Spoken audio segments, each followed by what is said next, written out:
Using header tags effectively.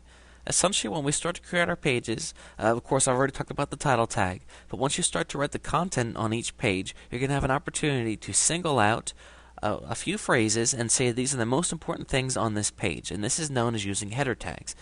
If we look here, we can see that to use a header tag, simply use the syntax h1, and then of course we have the closing here with the slash and then h1 again. You can use header tags h1, h2, h3, h4, and 5.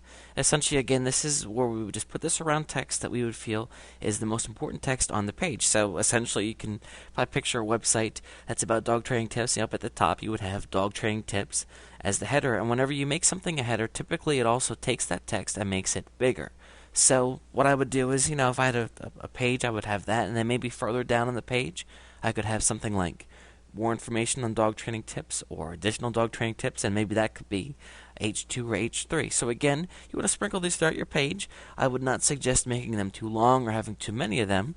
I think it makes sense to have, one header tag that's H1, but then maybe having, another one that's 2, or maybe 2 more that's H3, something like that. And you can kind of play around with it and see how it looks on your page as well. But again, this is another opportunity to tell the search engines, this is the most important part of the page. And what I like to do is, I do the keyword research to attack a certain phrase, and then I go through and I use the title tags, and I also make sure that I use the header tags to really highlight that specific keyword phrase that I'm trying to rank that page for.